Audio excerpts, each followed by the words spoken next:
let's talk about what's been going on with Kanye West. And then now we have Kyrie Irving, who over the last 24 hours had to cough up $500,000 to the ADL, which the ADL rejected, by the way, because Kanye West tweeted an image from a movie that's available on Amazon. Mm-hmm. And nobody made a big stink about the movie before it was on Amazon.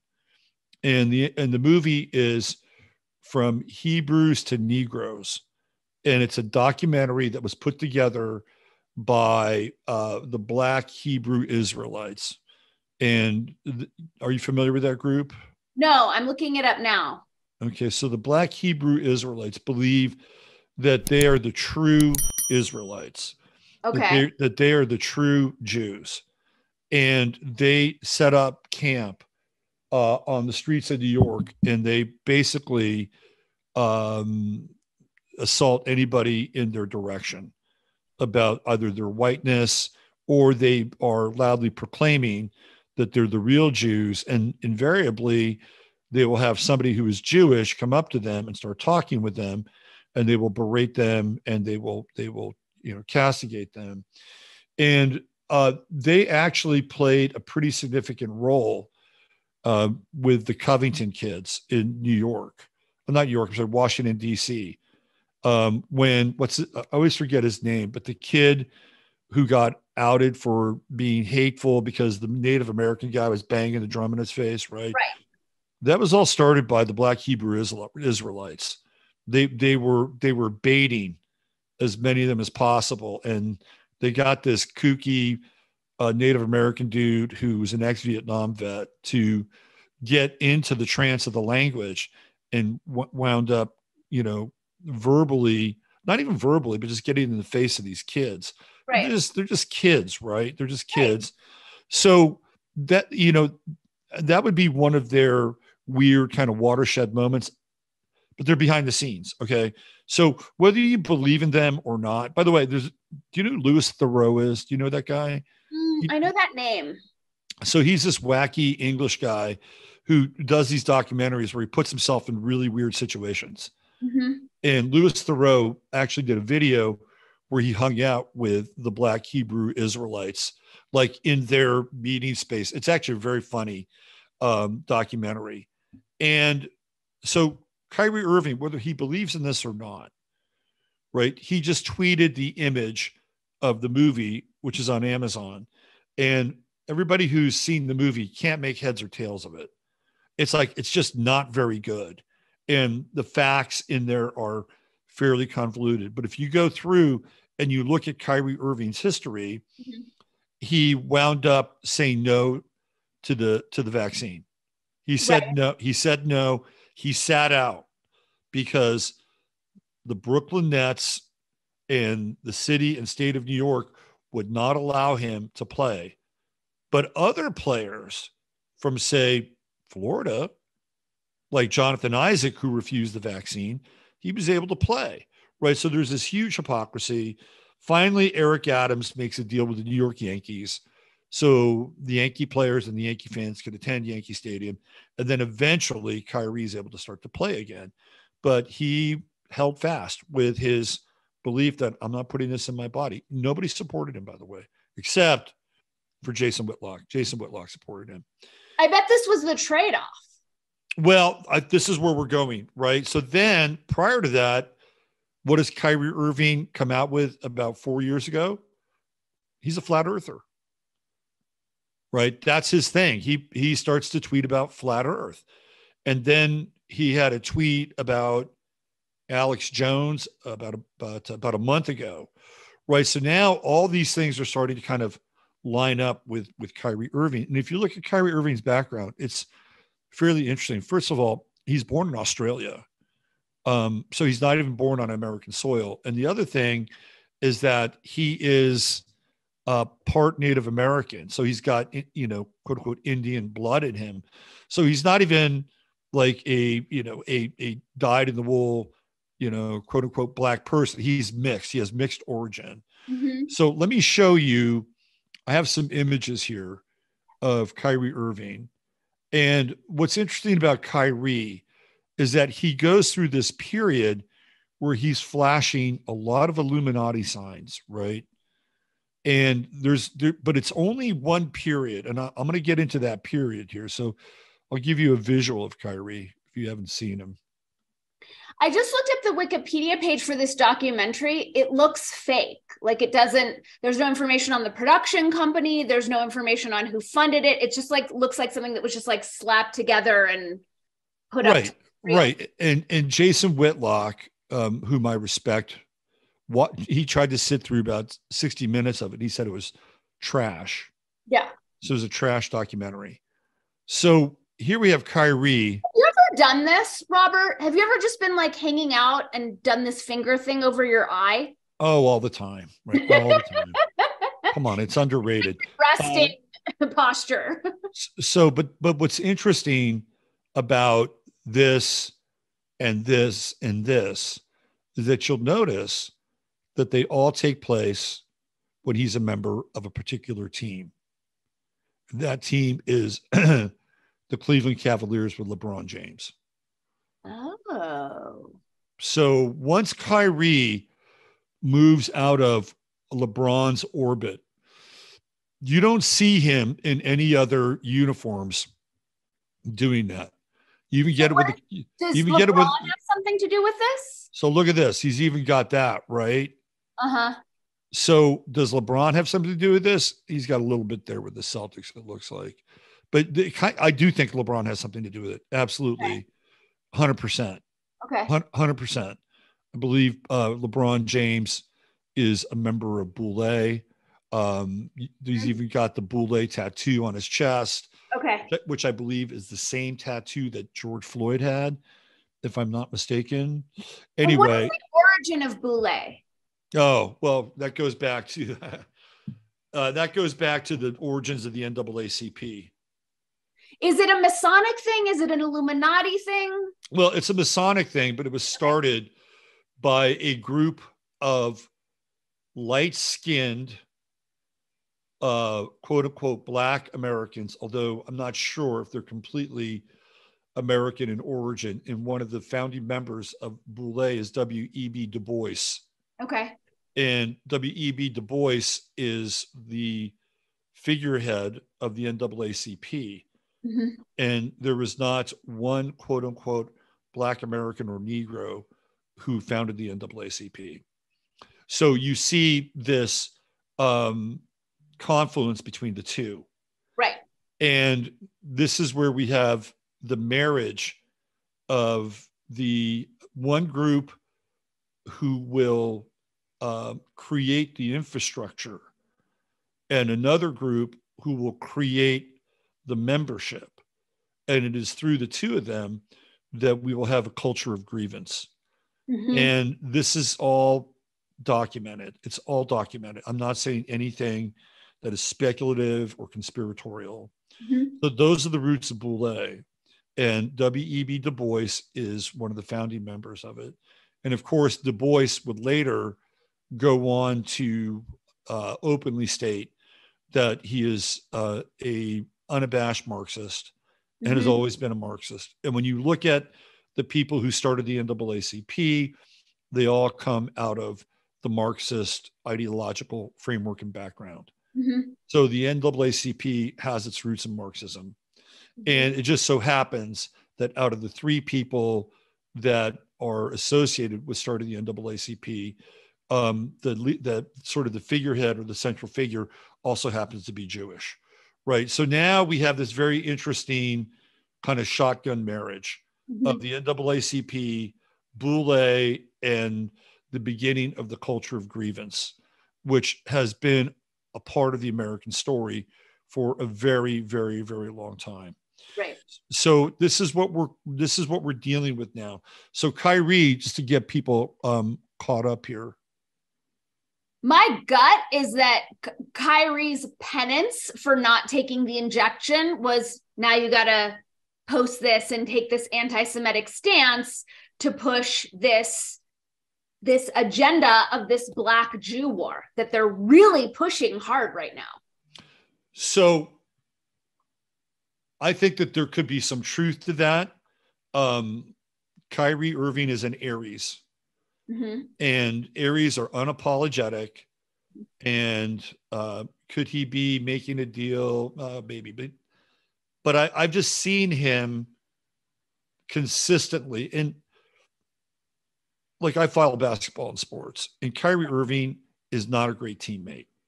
He's a great player. He's not a great teammate. Why? He's look, there's a lot of Aries out there. I hope I don't offend you. He's an Aries, right? Aries want to do their own thing. They don't, right. They're great pioneers. They can be great system busters. They can be trailblazers, but they don't always make great leaders because too impulsive, impatient. They're too impulsive. They're too impatient, and they don't understand the language of diplomacy. And so they finally made him apologize. And let me throw this right there. These forced apologies create more antagonism. They're the worst thing for Jews, that they're forcing these people to apologize. And I think that's by design as well. Well, this is my position. I'm taking an astrological position here. Okay. And the astrological position is that on December 21st in 2020, Jupiter and Saturn moved into the sign of Aquarius, the super conjunction. And it wasn't just on any day, right? This is the summer solstice. This is the sun's story. Right. And these super conjunctions last for 20 years. So the sun's story over the next 20 years will be the Aquarian story. And in Saturn, it's about limitation. And with Jupiter, it's about expansion, contraction, expansion. So this is our theme for the next 20 years. We are giving birth to something new, right? And in Aquarius, there is this inversion that takes place, right? There's an inversion. And what have we seen really since Obama became president? This goes back to your work with Black Lives Matter. An insane uptick in racism. Right. All under Obama. Didn't have it until he took office, till we had our first Black president. Exactly. So what have they been trying to do? They've been trying to ignite a race war since that point in time. Yep. Now, you and I may not agree on this, and it may get me kicked off of YouTube, right? But I do believe that there are Jewish power brokers who are deeply invested in creating this conflict and this drama. And you can go all the way back to the inception of the NAACP with the creation of Boule and that shotgun marriage between those two groups, right? So what are we seeing, right? We're seeing this whole thing, which at some point was going to be, okay, Whitey, it's you against you, Blackie, right? This is what we're setting up. Now, all of a sudden, the script is changing. Right. The script is changing.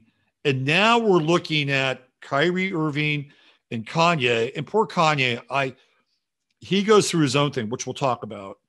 And I think Kanye has done the sacrifices. I think Kanye has been through the rituals. I also think Kanye has been handled to the hilt. Oh, yeah. And he's still being handled to the hilt. This is all theater. It is theater. And I think, and this is just my 2 cents here, because I'm tracking where all this is going, is that the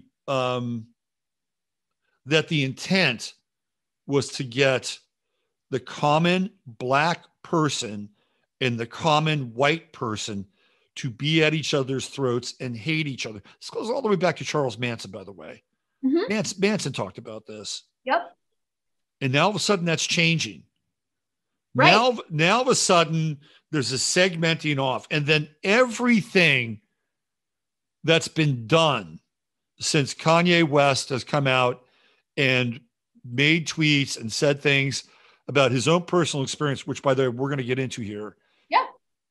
Everything that he said that happened to him is now happening to him again by the very same people he's accused of making those things happen in the first place. Yep. But who's behind those people?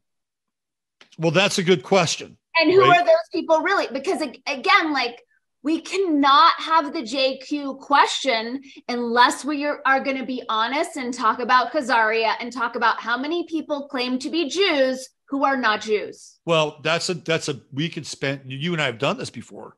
Right. But like I'm just saying, like, it's a piece of it that I think is super important. I think there are a lot of pieces to this one. Like, I think the ADL is probably the most anti-Semitic organization on the planet, and all the ways that Jews are used to distract, to conflate, to confuse, and everyone takes the bait.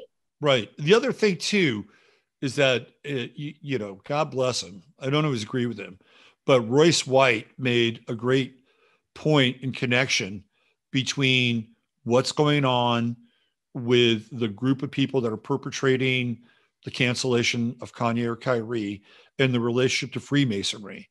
And nobody ever really talks about this, except for maybe Henry Macau. He'll talk about this, right? And then who's the head of Freemasonry on the planet?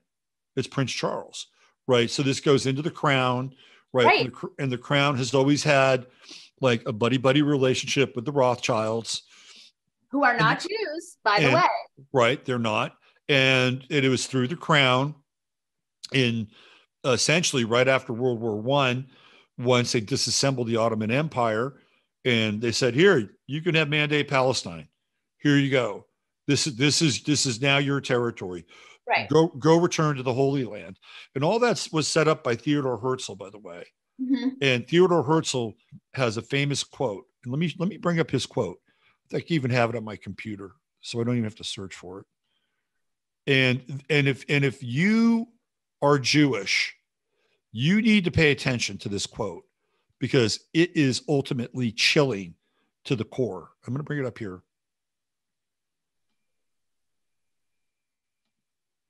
Let me get rid of this share. We'll go back to Kyrie.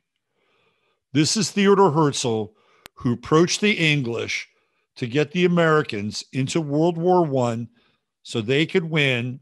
And as a result, slice and dice the borders, remove the Ottoman Empire, call it Turkey, and then gain possession of Mandate Palestine.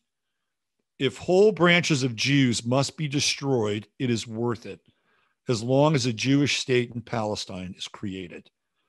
This is the father of Zionism. Mm-hmm. Theodore Herzl. Just let that quote sink in. But I think I think it's important, and I also think it's important that Jewishness and Judaism has been purposely conflated with Zionism. And I agree. The same thing. The state of Israel, as far as I'm concerned, is not a Jewish state. It doesn't represent the Jewish people, right? It uses Judaism as a tool to protect, to divide, to deflect. But that conflation of Zionism with Judaism and Jews is a big part of the problem from my perspective. Well, listen, you and I agree on that. We agree on that. And even Arthur Kessler talks about this in the 13th Tribe. And Arthur Kessler was an avowed Zionist.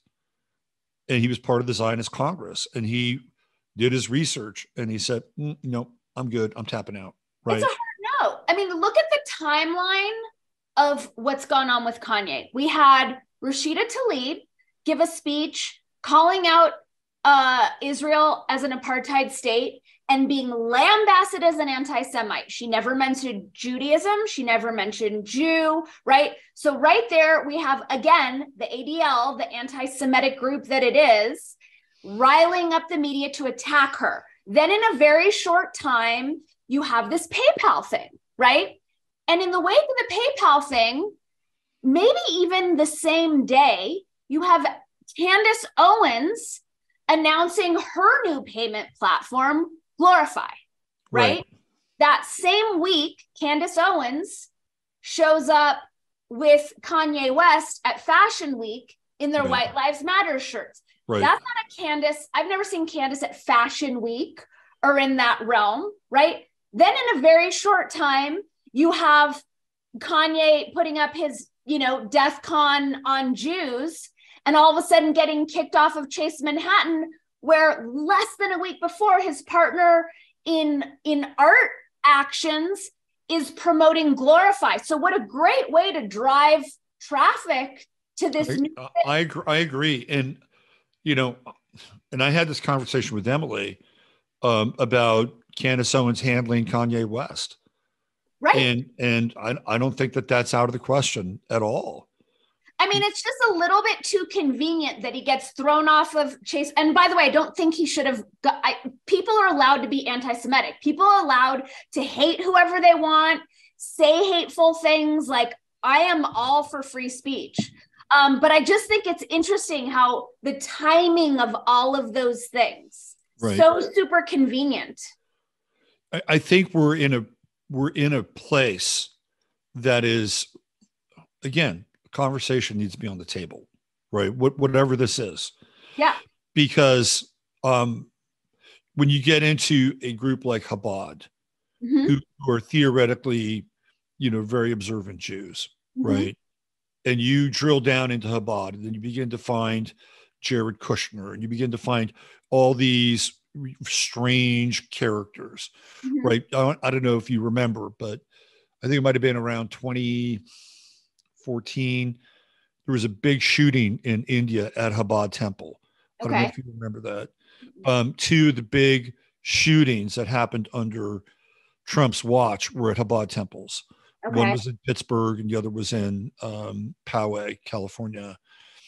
And Chabad is very interesting group, and they have very interesting views on the world and the universe. Okay, so that's a whole separate. So within the Jewish world, there are layers of people, belief, faith, this idea of prophet, like the prophetic vision of theoretically, who Jews are supposed to be. Like when you go deeply into Chabad, you get into, the Tikkun Olam, which is, the world will be in a place of such depravity that there will be a cleansing of the world, and only the most pure and godlike will remain.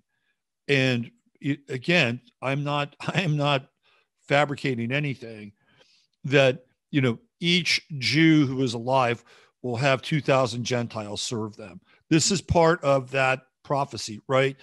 So whether or not that's a psyop, whether or not it's another level of this thing, right? It's on the table, right? And we got to talk about it.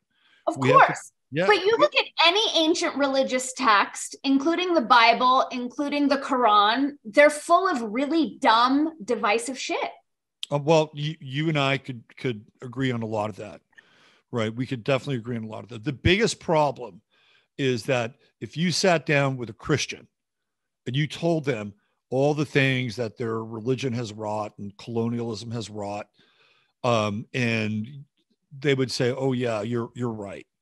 You're right. Boy, we're guilty of a lot of sins." Right? Yeah, let me get on a knee. Would that happen in the Muslim world? Probably less so. But you can't even have that conversation in the Jewish world. They're going to shut it down. They're just going to shut it down. And and again, this is my piece, right? Yeah. Like if any group, let's use Black Americans. Well, it's like, hey, maybe you've taken advantage of the welfare system. And you would find somebody like Thomas Sowell who would agree with that, right?